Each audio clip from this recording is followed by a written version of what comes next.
Good morning, everyone. My name is Donna Miller, and I'm the CEO and co-founder of Purse Power.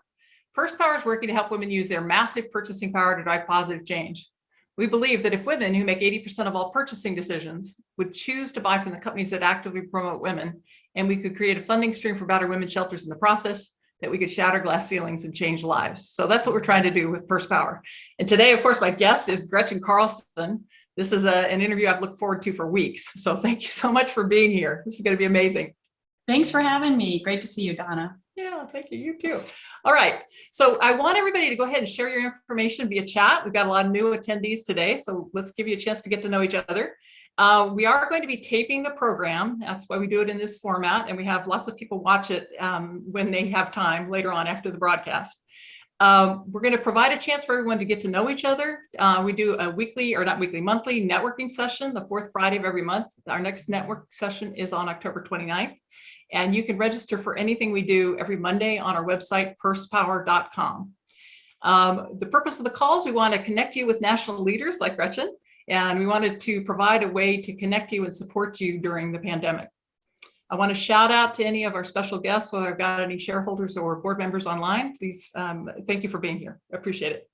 Okay, so I'll introduce Gretchen. Please share your comments via chat as we go. Add the questions that you want to ask her in the Q&A block at the bottom. We'll try to weave those in throughout the program. So Gretchen, of course, is an internationally recognized advocate for women's rights, whose bold actions against Fox News chairman Roger Ailes helped pave the way for the global movement against sexual harassment. And you're also featured in the movie Bombshell, right? It's about you. That's fantastic. All right. She's named as one of Time Magazine's 100 most influential people in the world, and the author of bestselling books, Be Fierce and Getting Real. One of America's most successful television journalists, Gretchen has reported our nation's biggest stories for nearly 2 decades at CBS News and FOX News. Since 2017, she's advocated in Congress for the bipartisan Ending Forced Arbitration and Sexual Harassment Act, and we're going to hear about that. It's really important legislation. She also co-founded the nonprofit Lift Our Voices to eradicate forced arbitration and NDAs, and returned to television as a special contributor to the new People magazine show, People TV. Carlson also hosts a daily straight down the middle podcast, Get the News with Gretchen Carlson on Quake Media. Her many honors include the Sandra Day O'Connor Lifetime Achievement Award, Now's Women of Power and Influence Award, and the Radio and Television News Association's First Amendment Leadership Award. She's also on the March of Dimes trustee, a member of the Women Moving Millions, and supports underserved women through her Gift of Courage Fund. Holy smokes, holy smokes. Like I said, I told my daughter, I said a history maker is going to be on the program today. Oh, so, thank you. Yeah. All right, so to begin, let's get to know you. Okay, you've had a fascinating career and you're such a trailblazer. Please give us a high-level overview of your life and career. Well, I wrote my memoir, Getting Real, finally about 7 years ago to do just that, because I really wanted to pay tribute to the wonderful upbringing I had in a small town in Minnesota, to the amazing parents that I have, and I still am blessed to have them in my life, to my siblings, and to the community that really lifted me up and taught me how to work hard and to never give up. So I grew up in Anoka, Minnesota, which the claim to fame is that it's the Halloween capital of the world. Yes, it is. And so that was pretty exciting as a kid because there wasn't a lot of other things going on there. But anyway, it was a wonderful place to grow up because there were Midwestern sensibilities. And as I said, my parents said to me every night when they put me to bed, you can be anything you want to be, Gretchen. And then my mom would always add in the caveat, with a lot of hard work. And so I grew up as a really serious classical violinist. That was going to be my career, but I burned out at age 17. And I frankly was just interested in so many other things. And I was a good student. So I ended up going to Stanford University. I thought I was going to be a lawyer. I took the LSATs, but then my mom was really trying to get me back into my music. So she encouraged me to enter the Miss America system. Never thought I'd do that. Half your points were based on talent. And so I did that and ended up getting lucky enough to win that. So I took a sidebar in my career for a while. And then that introduced me to television. And so I just started out without any experience, and it was basically sink or swim. I had a female boss who came in early on who looked at me one day and said, "You are now the political reporter." And I said, I am. And she said, yep. And I was in Richmond, Virginia. I was the only woman covering the governor at that time in 1991. And it was sink or swim. So I had some amazing mentors along the way. I worked then from Richmond to Cincinnati, to Cleveland, to Dallas, to CBS News in New York, and then to Fox News eventually. So I never regret the fact that I came up the old school way. I've done every job. It makes me appreciate how much it takes to put on a television show and tons of people. And then, you know, I never thought, Donna, that on my resume would be poster child for sexual harassment in the workplace. I don't think anyone aspires to that, but I finally decided that I was going to be the person that was going to jump off the cliff. And hearkening back to the way in which I was raised, I look at every challenge and I don't let anything go by. And this has become my passion project now, to change the workplace, to make it safer for all women, people of color, the LGBTQ community, any disenfranchised group. Wow, it is about time, isn't it? Yes. Yeah.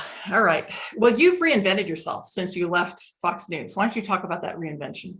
Yeah. So what I was just saying is, you know, many women struggle with this. We get into whether we're in our 20s or 30s or 40s or 50s or 60s, you know, if we took time off to raise our children, or even if we didn't, you know, there comes a point in time, I think, where women especially question what they should be doing with their lives. And so I always like to say that first and foremost, I'm a mom. I mean, I always wanted to be a mom, no matter how driven I was for a successful career. And then ironically, I had trouble being a mom. I had trouble being pregnant, getting pregnant. So I take my two little cherub-faced children. I look at them every day, and my daughter's now in college, so I look at pictures of her every day and thank God for those blessings. So I have a girl who's 18 and a boy who's 16. So, but on the reinvention side, I've reinvented myself a million times. I say that life works in mysterious ways, and mine certainly has. So when I was giving you sort of my history of my life, I mean, I've gone from musician to lawyer to TV person to, you know, passion project, being a female empowerment advocate. But I think the constant along the way is, you know, believing in yourself to take risks. That's the main thing I've learned in my life in reinvention, is to take little tiny risks along the way. Because as women, we're socialized to not do that. Boys are socialized to be wild and go out there and take on the world, you know, and girls are socialized to color inside the lines. Yeah, and good point. yeah, so I always encourage people to write down the things that you really want to do that you just haven't gotten to on a Post-it note, and take those little risks. Because even if it's like, I'm going to go into the meeting today and I'm going to sit in the front row and I'm going to raise my hand and ask a question. My heart still pounds when I do that. But I think that that's really important, because then you achieve that and then you go, I did that. I took that little tiny risk. I did it. And now tomorrow, that means I'm going to do, you know, something more. So that's my biggest piece of advice. I wish I would have taken more risks early on in my career, especially in television, instead of just being sort of the cookie cutter approach. But I have this plaque that's on my desk in my home office here that is called Risks. And I look at it every day and remind myself that that's the most important thing to do, I think, as women. Boy, I'm so with you. I mean, for me, I never want to look back and say I could have, I should have, and I didn't. That's my mantra. Yeah. By the way, I have triplets for the same reason. Oh my goodness. So we got some more similarities, but anyway. I love that. Okay, so after you left Fox, you said that you received a deluge of heartfelt messages from thankful women all over the world, and people would approach you with tears in their eyes. I know you've made a huge difference for women. Why do you think it's so hard for women to speak up about sexual harassment? Because they're going to get killed. I mean, you know, it ain't fun to come forward. Yeah. The number one thing my lawyer said to me is, they will kill you. They will malign you. They will pull out every piece of ammunition that they have. And trust me, they're going to have way more purchasing power than you do, you know, to go to town on this. And so, you know, look, the retaliation is the most undersold part of the story of sexual harassment. People like, and the media likes to cover the titillating sexual details, but the reality is that when you decide not to acquiesce in these situations, it's the retaliation that is the most painful part, because eventually what happens to you is that you are blacklisted, demoted, and fired, you know, even if you don't come forward. So for those who've had the courage to come forward, that's exactly what happened and has happened to women over the last 50 years, even longer. And what happened after my story is I thought I was all alone, because see, that's what people want you to think. And that's how companies have set up policies, which we'll get into, to make you feel like you're all alone. But I started hearing from dozens of women, then hundreds, then thousands. And I corresponded with all of them. And I was like, oh my gosh, this is a pervasive epidemic. And I started printing off all of their stories in my office, and the pile just kept getting higher and higher. And that's really how I say every day in the last 5 years of my life has been surreal, because I never really know what I'm going to be doing the next day other than it's going to be about this. And so I started deciding I'm going to respond to all these women. And then that morphed into, okay, I'm going to write my book, Be Fierce, as a tribute to all these women, because their voices have never been heard. And here was the really startling, scary reality, was that simply for having the courage to come forward, 99.9% of these women never worked in their chosen profession ever again. That's horrible. It was awful, and it was horrifying to me. And I was like, not on my watch. So that was really what propelled me into this movement of trying to change laws, eventually forming my nonprofit, Lift Our Voices.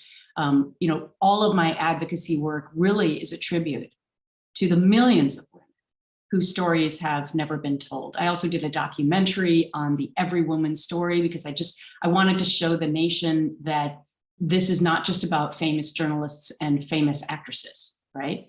This movement is about minimum wage workers and police officers and firefighters and teachers and airplane mechanics and lawyers and Wall Street bankers. I mean, it's everywhere. And I wanted to make sure that we paid tribute to the majority of the people who have faced this. Are you finding that things are getting any better with Time's Up and Me Too and the work you've done? Yeah. No, listen, I have to wake up optimistic every single day, because, and there's some days that I look down my wrist, I wear a bracelet that says Be Fierce. And some days I'm like, I don't feel so fierce. But then I, jump out of bed and I'm like, nope, I'm here. Look, we've made massive strides in just 5 years. And this is going to sound silly, but the first biggest thing is that women are being believed. Good. I mean, women are being believed. Number two, predators are being held accountable. Number three, they're not getting these massive payouts anymore. What happened in my case, where Roger Ailes was given $40 million, even though they could have easily, allegedly, fired him for cause, that's not happening anymore. When Les Moonves at CBS was brought down, they took his golden parachute of millions and millions of dollars and gave it away to women's organizations, which is what they should. There you go. There you go.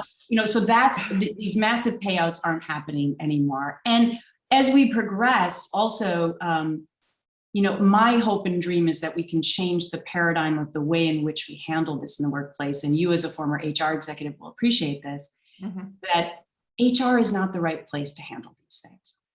HR is a connection of the company. Their paycheck comes from the company. There's an inherent conflict of interest. I know there's tons of amazing HR executives out there, and this is not an individual slam against any of them. But quite honestly, they might be relieved to know that they shouldn't handle toxic workplace issues. So I'm a huge advocate of independent investigations. We saw that recently with the Governor Cuomo investigation in New York, that it worked. And then you don't have, you're not playing favorites before it starts. Plus, then you can change the old school paradigm of woman comes to complain to HR. HR typically thinks she's the problem, tries to push her out and protect the predator and the company. Then you get into settlements and non-disclosure agreements and lawyers and all that. What the paradigm should be is independent investigation. If she's found to be telling the truth, which would be the majority of the time, because as I said, it's not fun to come forward. Right. She gets to keep her job. That's all women want to do is work. And then you get rid of the bad apple, and now you don't need settlements, lawyers, non-disclosure agreements. So that's where I'm trying to drag us along to in society. And it's hard to do cultural shifts, but I do think that we've made massive progress already. Yeah, well, you and I were talking about this the other day. So I know that when I worked in corporate America, in a sales environment in particular, you had these senior leaders that were generating revenue. And that was part of the reason why they were protected. And you brought up a point about just how much it costs companies to not believe women and do what they should do. Well, so we should be investing the gazillions of dollars that companies pay out in settlements into the infrastructure of what I just said. Like to retrain and rejigger, that's not really a word, but it's one I'll use, rejigger how we handle this in the workplace. And so I found through studies through my nonprofit that when companies decide to not be transparent, the cover-up always kills you. And in a big company of a Fortune 500 or 1000, when you have a big blow up story with somebody in your business, there's a 1.5% market share drop, which is on average $450 million on the first day. Wow. If it's a high level executive, it's 6.5% drop. So do the math.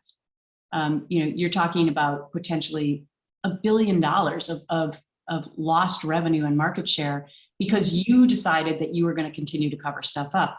Look, what I say now to companies when I pitch them to get on the right side of history, it's that when you continue to silence your workers and you have these clauses, which I know we're going to talk about, non-disclosures and forced arbitration clauses in the employment contracts, you are going to be left in the dust. Because now I also want everyone watching to know that your voice matters more than ever before. Because we're in this movement, we're in the BLM movement, we're in COVID, where workers are now more than ever being able to choose where they want to work because workers are in demand. And so your voice matters more now than ever before. Yeah. Let's go ahead and talk about your act. We're on that topic. Yep. Tell us about it. Yeah. So I realized that one of the ways in which we were silencing women, people of color, and the LGBTQ community in the workplace was something called forced arbitration clauses. Now, for anyone who's on the call, I bet you don't know if you have one in your contract, because most people don't. And they stuffed one in my last contract at Fox. And I said to my agent, what is this? And she said, oh, don't worry about it. It's becoming the way of the world. Well, unfortunately, it is becoming the way of the world. As a highly educated person, though, I did not understand the ramifications of that forced arbitration clause and me already planning a lawsuit. Like, I didn't realize that meant I could never make my lawsuit public because I would be going to this secret chamber of arbitration to adjudicate my problems instead of an open jury process. So here's the problem with that. You don't get the same amount of witnesses and depositions in forced arbitration. The company sends you a list of arbitrators that you can pick from, but they've all worked for the company before. So the deck is stacked against you from the beginning. Those arbitrators tend to find in favor of the company for repeat business. And also because the arbitrators coming in are typically retired judges and lawyers who are old white guys who probably don't have anything in common with any of the people in front of them. There are no appeals. And so you will not be surprised to know that 98% of the time, people don't follow through on their arbitration cases, mainly because lawyers won't take their case because they know they ain't going to win. And they also know they're not going to get a good settlement. And so only 2 to 6% of the time of the cases that actually go, does the employee win. Now, those are horrible stats. Wow. And the biggest thing is that it's secret. So if my case had been shoved into arbitration, we arguably would not be in this movement right now because nobody would know about it. Fox News would have been able to continue to tell the world that my ratings sucked and that's why I was fired. And that all, none of the sexual harassment stuff would have ever come out. So what my lawyers ended up doing, thankfully, was that's why we sued Roger Ailes personally and not Fox News, because we were trying to circumvent me being thrown into arbitration so that my case could at least become public. So what I'm doing now is I have a bill on the Hill that's bipartisan because that's the only way you get stuff done. And it's in the House and the Senate. It was first introduced in 2017. It was just reintroduced this summer. And this will make it illegal for companies to force women and men into arbitration for harassment and assault. Good.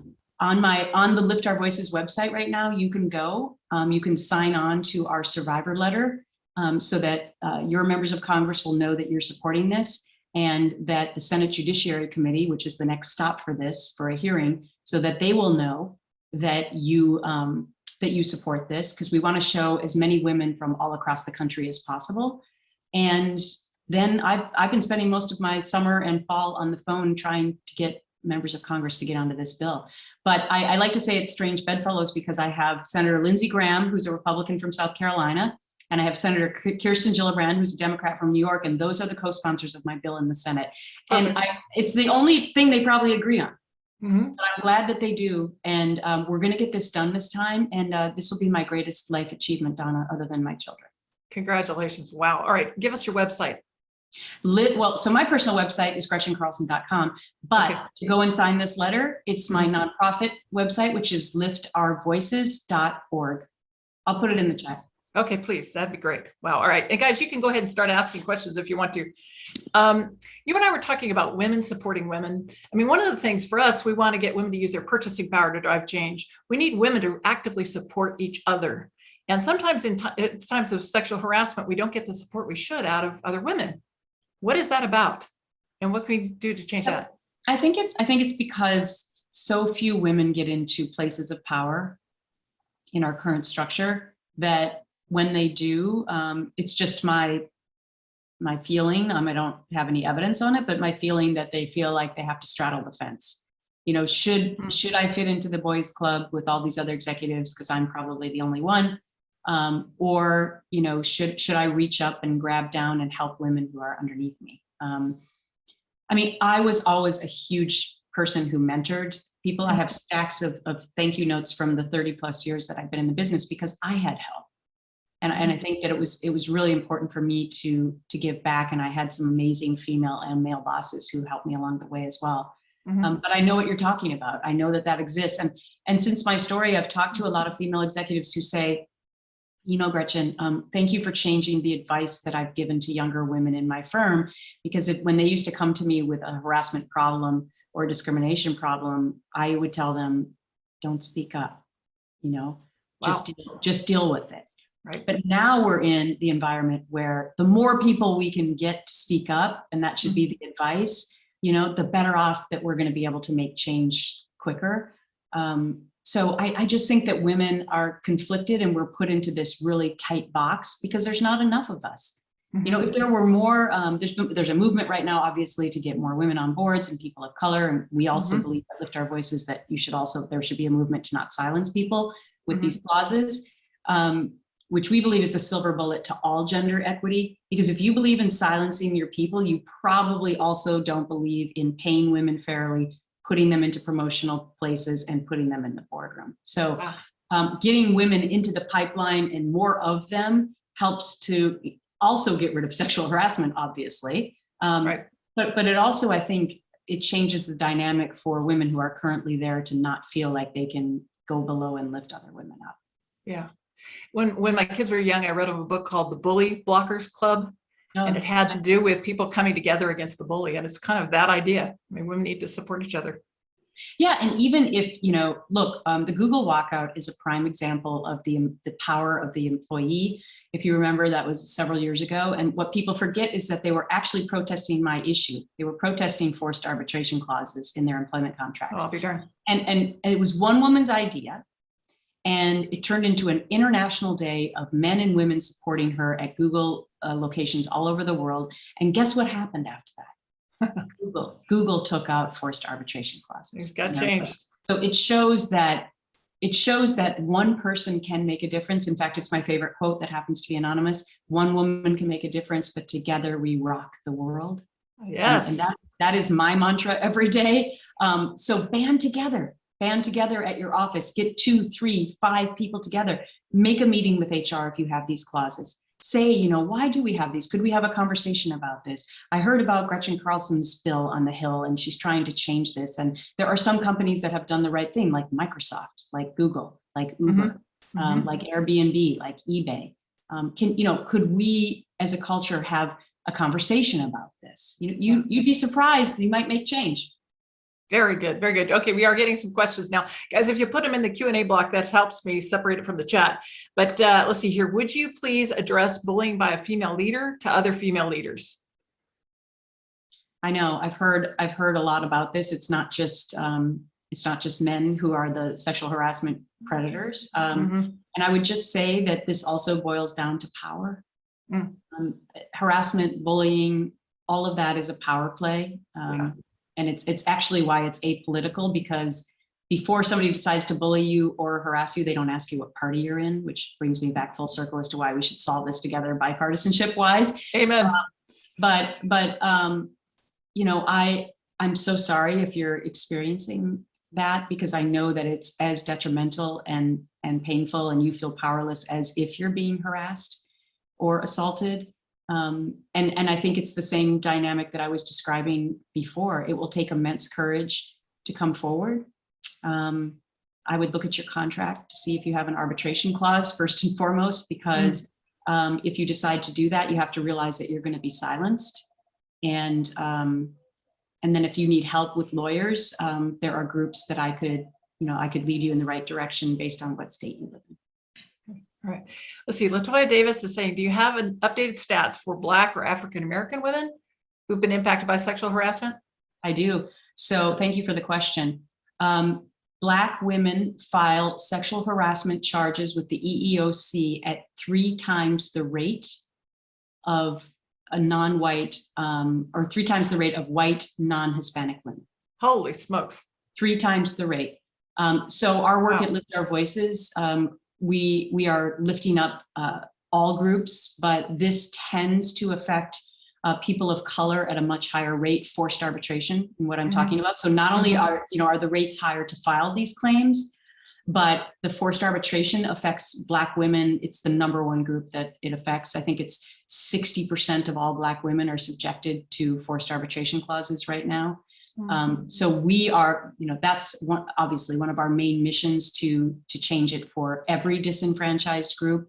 By 2024, 80% of corporate America will subject their employees to forced arbitration unless I stop them.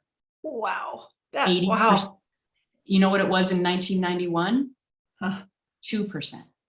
So what happened was, speaking of a Black woman, Anita Hill came forward in 1991. Actually, that was the first story I covered as a journalist, which was ironic.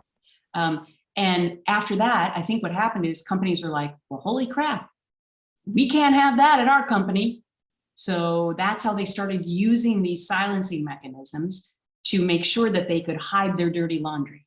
Sure. And so they've been in existence for the last 3 decades. And now they're getting to this pervasive epidemic where almost every company will have them unless I work to make sure that it's illegal. To stop it. Wow. Okay. We got a lot of questions coming in now. Okay. So Gretchen, thanks for being with us today. Do you have voices of males who've been discriminated against in the TV business by the suits?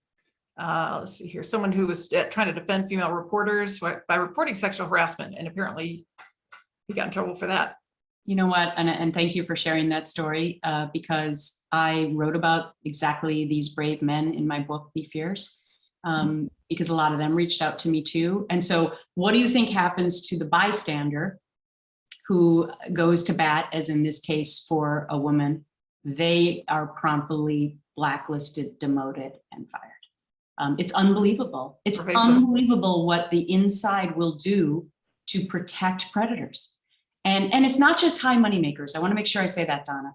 I have countless examples of, low-end totem pole workers who were harassers, and the companies still protected them and forced out high-level women who complained about the low-level people. So this is why it's so embedded in our culture to protect predators. So yes, my heart goes out to those men. Thank you so much for helping us. I wrote a whole chapter in my book about men who defend, because what I started to find out was, oh my gosh, there are most men in the workplace want to help women and they're good people. It's these bad apples we have to get rid of. And I wanted to pay tribute to these men who had come forward and tried to help women as well. The bystander is one of the most important elements of this, because many times there's no other evidence. And so we need bystanders to come forward and help us. But we also, if you're a corporate leader, we also need you to not blacklist, demote them, and fire them. And listen, Donna, this starts at the top. If CEOs come in and change the dynamic, that's why I spend a lot of time educating them as well. If they say, we're not going to do this anymore, in fact, we're going to celebrate people who come forward and tell us about a toxic workplace issue, imagine how that changes the dynamic. Wow. We're going to celebrate the bystander who comes forward, right? Mm-hmm. I mean, if you take a stand like that, you will not believe the goodwill that you will have amongst your employee base if you take a stand like that. So we're trying to educate companies, CEOs, general counsel, take out these clauses and set a new tone from the top, because it trickles down. Yeah, absolutely. I would like you to talk about bystanders for a minute. What should we do if we see it happening?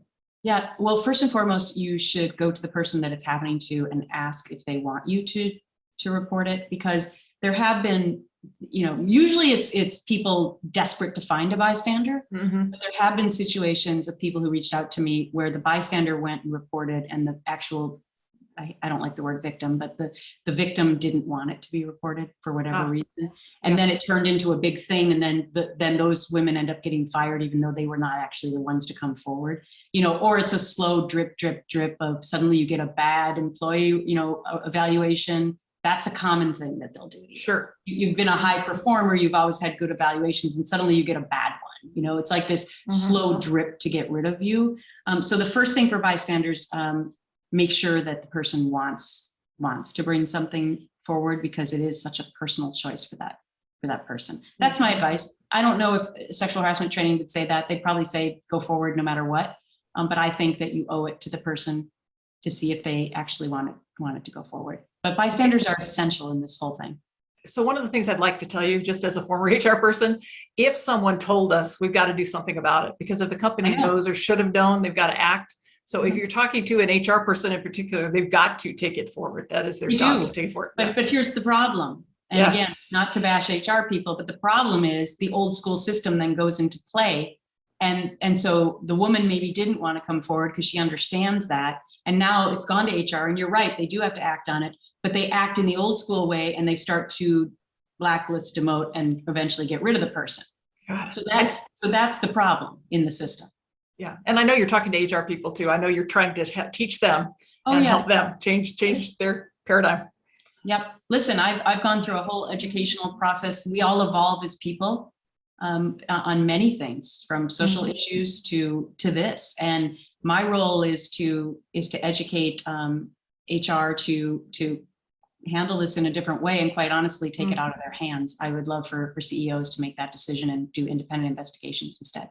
Makes perfect sense. Okay. So Latoya is also asking, how did you, or how are you healing from your experience? Oh, and she's thanking you for your voice. Yeah. Well, thank you. I rarely get that question. So thank you. One of the ways in which women and all the other disenfranchised groups I was telling you about cannot heal is because they've been silenced. A psychologist would have a field day with this. When something horrible has happened to you in your life or in the workplace, and then your voice is taken away. I mean, what's the number one thing a psychologist would say to you? You need to talk about this, right? You need to get it off your chest. It can be cathartic and it can be healing. But there's millions of people out there, myself included, who can't do that in a public forum, at least. So first and foremost, that's the number one problem, is we have no idea how this pervasive silencing has affected the mental health of millions of people. Good point. And I would just say that, Latoya, my own mental health has been helped greatly by all the women who are courageous enough to reach out to me, and through my work, because I know that every single day that I'm making a difference, not just for Gretchen, but for millions of other people out there who may not have the same platform and the same resources. Very good. Very good. All right. Gil Whitty Collins, one of our prior guests on the program and an author, is asking, is there anything you know now that you wish you'd known when you were facing sexual harassment at Fox that would make you do something differently if you could go back in time? Start gathering evidence earlier. But I can't even tell you, you have to read news articles about my evidence gathering. I can't even admit to, what was going on, but let me say it hypothetically.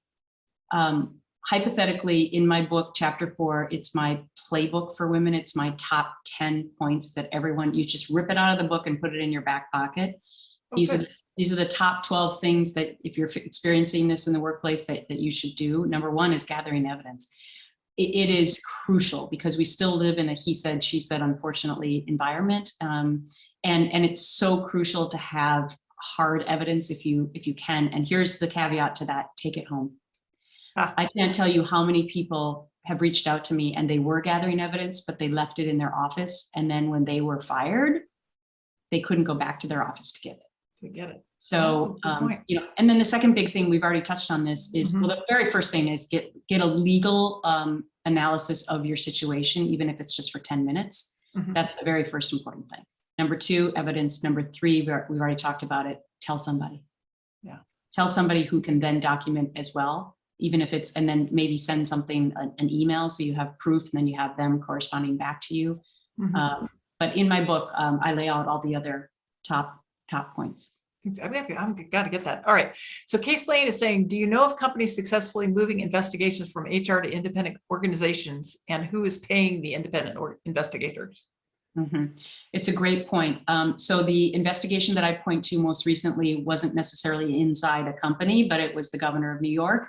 So Governor Cuomo, that investigation was independent, and it worked. It worked. People looking at that, saw that it was exhaustive. There were no people in the investigation that had anything to gain from it. And also a really, really important point about that investigation is that the women had not been forced to sign NDAs at work. And so they had the ability to tell their stories.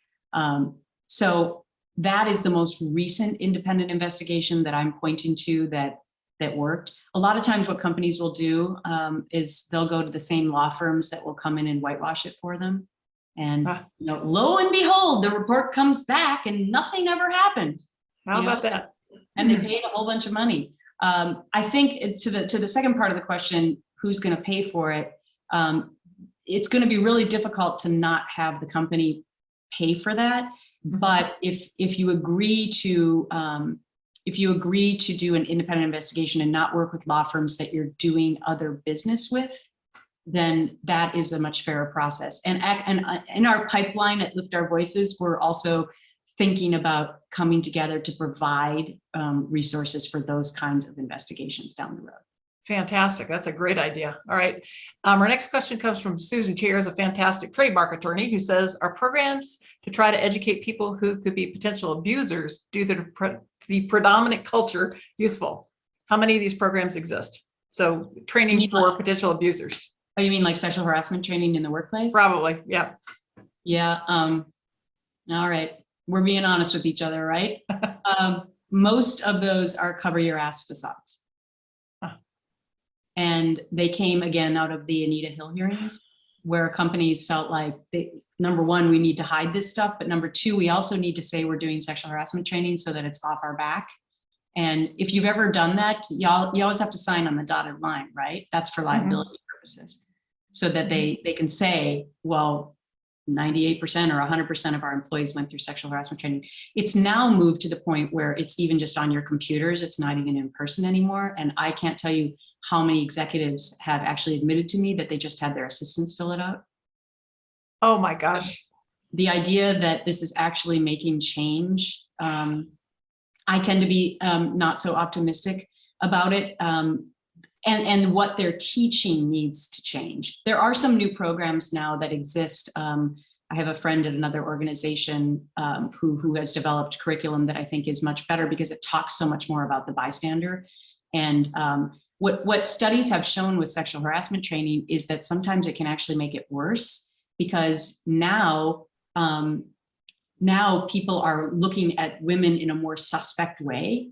And because they've just come out of all these sessions, and before they even knew that it was maybe an issue, they weren't thinking about it as much, but now they're thinking more about, oh, well, maybe I shouldn't spend that time with this woman executive, or maybe I shouldn't ask her out to lunch. So I think there needs to be a lot of rehab in the way in which we teach people about training. But for me, the most important silver bullet solution are these secrecy clauses, much more important than the training.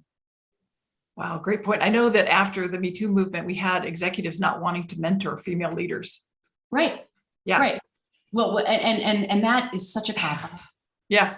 I mean, okay, Men know when they're behaving inappropriately. Mhm. Everyone does.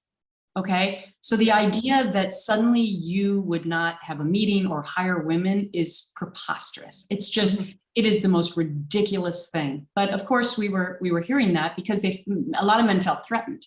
Mhm. When you've held power for a really long period of time in a patriarchal society, you're going to feel threatened when women suddenly have a voice and people of color have a voice, right? Mhm. I mean, we've seen that play out in all of these movements. But my big message, and I know, Donnie, we talked about this before we got on the call the other day, is that I extend an invitation to men to join this movement. We need them. Yes. We need them. It's crucial. This is not about male bashing. This is about come into our tent, have a better understanding of what we're going through, become an executive who helps us. And as long as men still rule the world with running 95% of Fortune 500 companies, we need them to come into our conversation, be educated on these issues, take away these silencing clauses, pay us fairly, promote us, and put us in the boardroom. We're not going to accomplish this unless we get men on our side. We're just not. And so that's one of the biggest lessons that I've learned. And the second biggest lesson is we have to get to our boys young. Absolutely. We have to get to our boys to teach them how to respect women, because they form and they form their opinions early on, and then it's really hard to change them. Mhm. Our next question is from one of my favorite men, Joe Welsh with Kimberly Clark, is asking, as a leader in a male-dominated field, manufacturing, what advice would you have for me as a male leader in coaching my female leaders? Is there anything that I should be looking for or thinking about to equip them to be successful? Yeah, I got the best piece of advice from somebody in the last 5 years about this exact question. And so I'm going to share it with you, which is, for male executives, this person told me that you should invite out your female employees to lunch on a one-on-one basis and ask them what their experience is like. Now, at first, they're probably going to be scared to tell you because they don't want to rock the boat. But keep asking them that you are open to them sharing what their experience is, and that you understand that their experience is probably different than yours, and that you want to know how it's different. And in that way, we can come to a better understanding of each other, because for sure the female experience in the workplace is different than the male experience. So that is my piece of advice as a starting point to get to know the women on your team, or the women that you manage, or whomever it might be, on a better, deeper level, and establish a relationship where they know that you actually care about them, on a deeper level than just coming to work every day. Yeah. Absolutely. Absolutely. All right. Ellen Graham is saying, what criteria do you suggest to find good legal counsel and resources for independent investigations? Yeah, well, that is a great question, Ellen. And I don't have a list yet, other than to point to the Cuomo investigation, which of course was done by the Attorney General. So that is not indicative of how an outside company would be able to do it. I would suggest any law firm that specializes in this, that the company has not done other business with. Like, even in my situation with Fox News, first of all, what a bombshell that Fox News announced on the very first day after I sued that they were going to have an investigation. That was something that rocked the world of myself and my lawyers, because we never expected that, which was a good thing. But then they went ahead and used a law firm that News Corp, the parent company, was doing business with. Now, it still ended up that even if women only told 20% of what was really going on to them, it was enough, right? And Roger Ailes was fired within 2 weeks, and it was a swift process. But I would say that normally that would not be a fair process to go with a law firm that you've done business with before.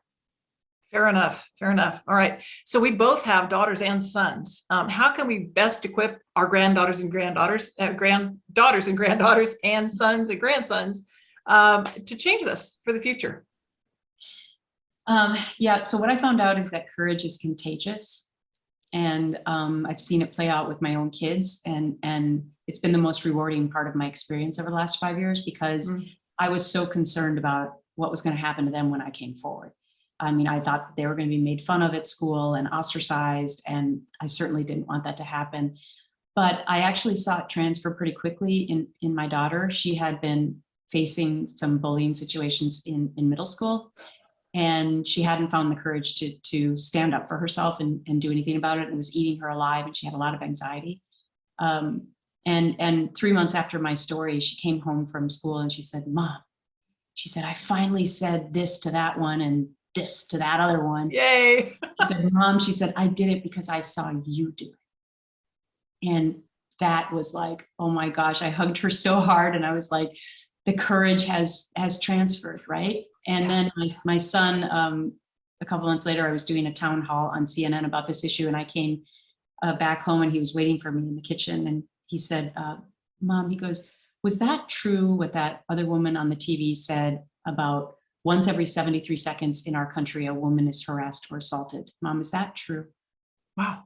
And I said, I'm so sorry to tell you, honey, that is true. And he said, Mom, as a young man, I want to work to change that. Oh. And I hugged him so hard, Donna. I mean, he was only 12 years old at the time. And, then he went back downstairs in the basement to play PlayStation. But I hugged him so hard because I was like, wow, even if I've only attempted to change these 2 lives, then it was worth it. But I know that it's been so much more than that.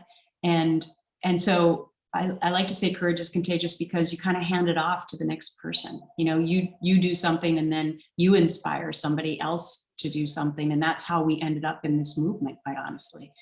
So our kids are essential in being the first generation to end this systemic problem, right? And that's why I'm working so hard, because I think Americans thought we had solved this issue, but here's why they thought we had solved it in 2021, because they weren't hearing about these stories. And the reason they weren't hearing about these stories is because they were all going to the secret chamber of arbitration. That's why. And so when the Me Too movement exploded, Americans got mad. And that's also what propelled the movement to continue, because Americans were interested in the stories. So then the media continued to cover the stories. It was sort of like this cyclical thing where social media helped, the media helped, and the American public helped. So once and for all, we got to end this for our kids. And that's what motivates me on a daily basis. Absolutely. Me too. Me too. That's why I'm here too. All right, gosh, we're running out of time. So I want you to summarize for us, what are the most important things you want us to have learned from you today? Do you have a forced arbitration clause in your employment contract? If you don't have a contract, have you signed a handbook, an employee handbook, and inadvertently have signed on to forced arbitration? In some cases, I've heard from women who simply clicked on an email that the company sent them and didn't even know that they agreed to forced arbitration. Hard to believe that's legal, but there was a big case about that here in New York, and it was deemed to be legal. So have you signed? Is it in the fine print? That's really important. Do you have a non-disclosure agreement that's more than just protecting the company's trade secrets? These have also become expansive now. So basically on your first day of work, if you have those 2 clauses, you're walking into work with a muzzle on. And you don't expect to ever have anything bad happen to you. Also some companies have a 30-day opt-out period for forced arbitration. So they can publicly go out and say, we don't have forced arbitration, but they actually do, because what employee would ever know to go to HR in the first 30 days of their job and say, hey, I want to opt out of that? I mean, nobody. So then technically after 30 days, you're in, you're forced if anything happens to you. And I just like to say the operative word, and this is what I say to members of Congress, the operative word is forced. Yeah. If this is so great for the employee, why do you force it on them? My bill gives people a choice. It gives you a choice to still go into the secret chamber if you want to. I don't recommend that, but if you want to and keep it secret, you can. But it also gives millions of people the opportunity to not be silenced. So I would encourage people to go to liftourvoices.org to sign on to this letter that I talked about, learn more about my legislation and what we're trying to change.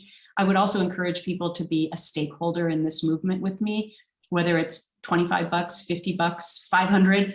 We all have a stake in this, because almost every woman has had a story, and men, we need you. So we are the only organization right now in this country doing this work.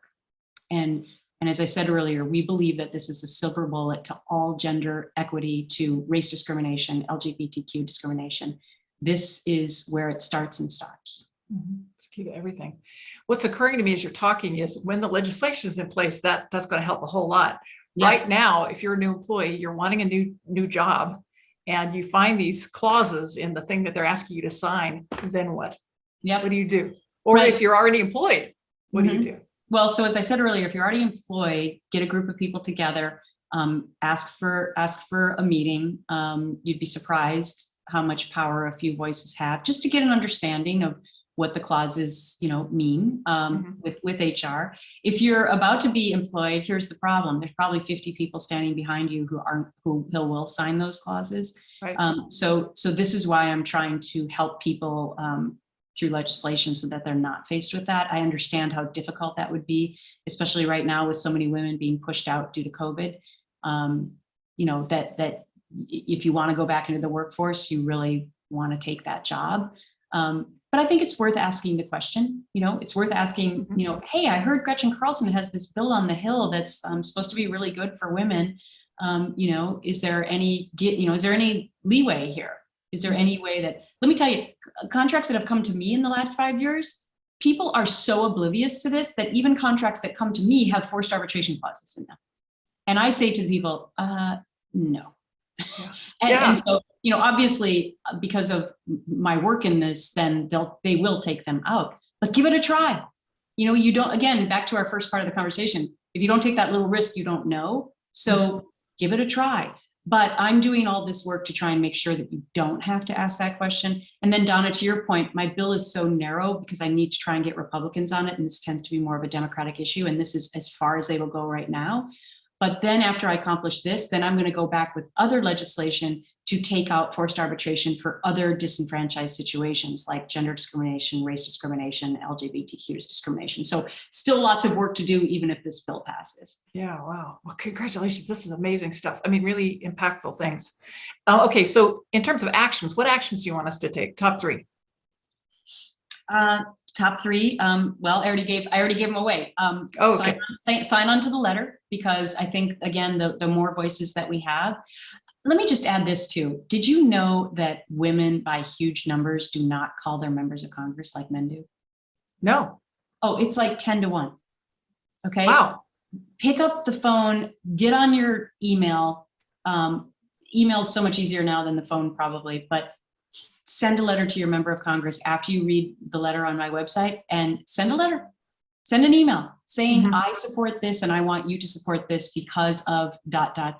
Women don't, again, it's all about this, how we're socialized to color inside the lines. And that means we don't speak up and we don't call our members of Congress. So number one action point, even if it's not about this legislation, call your member of Congress about something, because they need to hear from women. And to your point, Donna, that women have 80% of the purchase power. Imagine if we had 80% of the calls going into Congress, right? Right.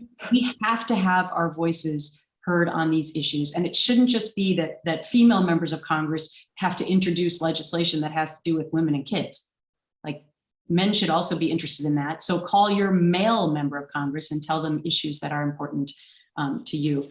That's the number one thing. And then number two, find out what's in your employment contract. Okay. And number three, be more introspective about how you are raising your children and the lessons that you are teaching them about gender differences. And even in your words, I have found myself changing a lot of things. Like, it's very common in our society to say, hey guys, for everything. And my daughter pointed out to me one day when I was taking her to school, I'm not a guy, Mom. And it sounds like a silly little thing, but it's our language. It matters. I challenge you to do this. First of all, women say I'm sorry about 50 times a day. When you walk past somebody and you open a door and somebody else is coming at you, what do you say? Oh, sorry. Yeah. Don't do it. Don't do it. Train yourself to not say I'm sorry. My daughter was saying I'm sorry all the time. And I said, what are you sorry for? You are not sorry. I mean, some things you must be sorry for, but in this particular case, You are not sorry. Do not say I'm sorry for everything. So my lesson to call to action to women today, stop saying that I'm sorry, okay?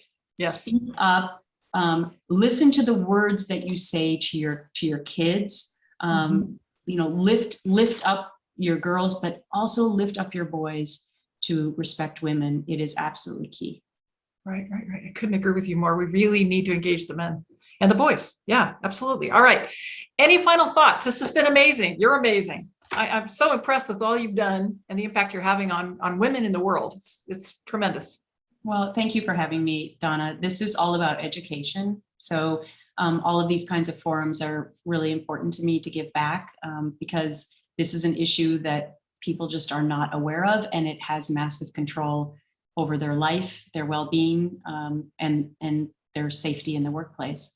So the more people that can go out and spread the word and get on board with our mission, the safer that we're all going to be and the change that we're going to make for future generations. This has been a systemic problem for far too long, and I'm not going to give up until we change it. So join the fight with me. I appreciate the time today and being able to speak to everyone. And Donna, thank you for your interest in having me on. Of course. It's time. It is absolutely time. This has got to end. All right. And the last thing I would just say is I'm going to be co-hosting The View on Monday and Tuesday. Hey. So if anyone wants to tune in on ABC Monday and Tuesday, that's going to be happening there. Congratulations. That's amazing. All right. We'll do it. Okay, I just want to let everybody know, again, we've got the networking event on October 29th. On November 5th, I've got Sharon Berkman-Fink with Berkman International, who's a CEO making a difference in the world. And then we've got LaFerris Rigsby on November 12th, and she is one of the Enterprising Women's World's Top Entrepreneurs. So I hope you can make it on November 12th. Please go to our website, pursepower.com, and check out the women-owned businesses that you can buy from. And again, we put our events every Monday on for every Friday, and I hope you join us for our series. We've had some amazing speakers. Gretchen, you're my top one. I'm thrilled to death to have you here. Thank you. Thanks so much. All right, let's see if there's anybody else coming up with questions there. All right, so we know it's hard to get attention these days. We want you to do business with women-owned and women-led companies. We've got tremendous economic power. If we will use it, from our perspective, that is the way to drive change. We can change the direct trajectory for women in this world if we will use our economic power to do it, because it's already in our hands. And back to your point about pay, no matter how much we're paid, we are the ones making the buying decisions. And we do have that economic power that we can always use. Please use our directory to find and buy from women-owned businesses. Like and share our social media pages. Let your friends know about this broadcast. Okay, any final words? Just that that everyone have a fantastic day, and thank you, Donna, for having me on, and take a risk today. Thank you so much. All right, remember everybody, purse power, we have it, let's use it. Have a great weekend. Thanks. Thank you.